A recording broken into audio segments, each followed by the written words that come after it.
What is going on, guys? Welcome to another video on my channel, Hairliciously. If you guys are new, make sure to subscribe and stay tuned on the latest hair loss news, treatments, and my upcoming second hair transplant in November.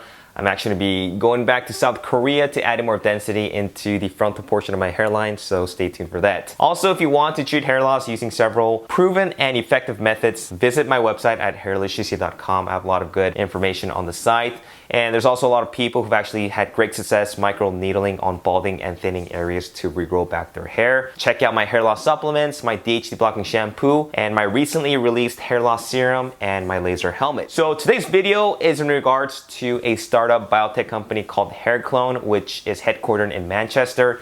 And the exciting news is that they have just been granted a license by the UK government to launch the world's first hair follicle banking service. Hairclone has partnered up with a licensed UK tissue bank, and they are going to be the world's first hair follicle banking system.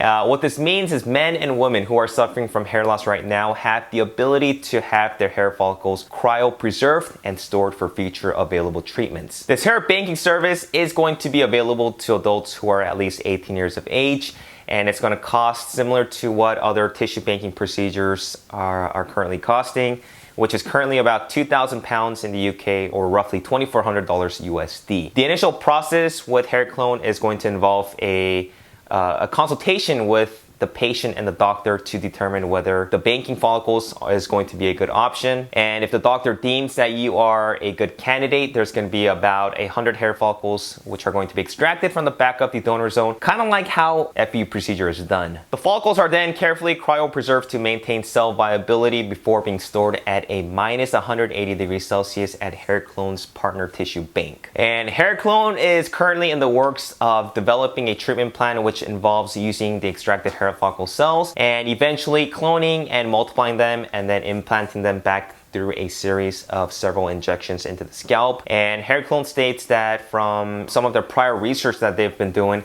these hair follicle cells are able to replace those lost in the miniaturized hairs, and they also have the ability to rebuild them to their original thickness and length. Now, this kind of sounds awfully similar to what Replicell and Shiseido's RCH01 is doing in terms of culturing a person's own hair follicles, specifically derma sheath cup cells, multiplying them, and then re-injecting them back into the balding areas on the scalp. So as far as Replicell and Shiseido, we currently are waiting for an update.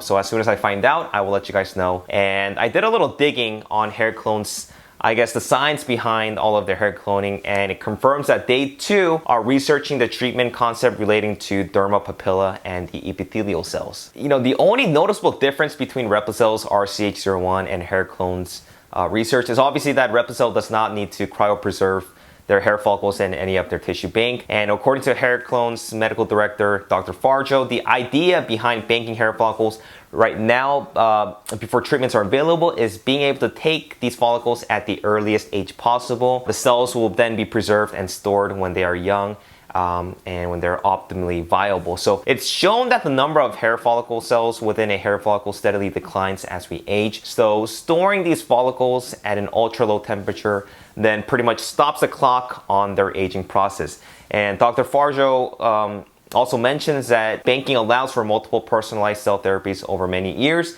using the original follicles obtained from that one procedure, since only a fraction of the hair follicles are going to be thawed at any one time. See, I want to give you guys my own personal thoughts on Hairclone and their hair follicle banking service. I'm not trying to bash on anything, but I'm not a huge fan of this idea. First off, the CEO, Dr. Kemp, who was the former CEO of Intercytex, which was founded back in 2000, and it was a company, one of the first companies to begin experiments with hair cloning.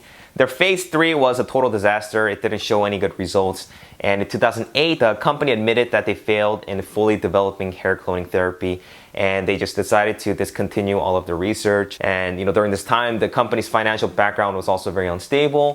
They ended up laying off a lot of people, a lot of their workers, and eventually they had to cut funding on various research projects, including hair cloning. And eventually the company ended up going out of business in 2010. The other aspect is that we have companies like Replicell and Shiseido's RCH01 who are also in the works of hair cloning without having to cryopreserve hair follicles.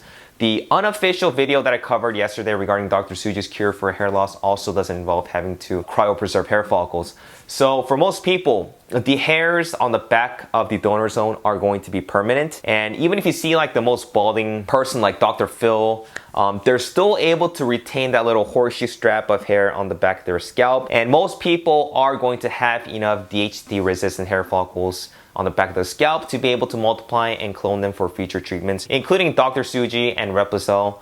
And you know, they only need like 50 hair follicle cells from the back of your scalp. So I honestly don't see any good benefit of spending nearly $2,400 and an additional $120 each month to preserve hair follicles from a company whose efficacy has not even been proven. I just think that it's a big waste of money, especially when such method, according to Dr. Suji and Replacel, is not required.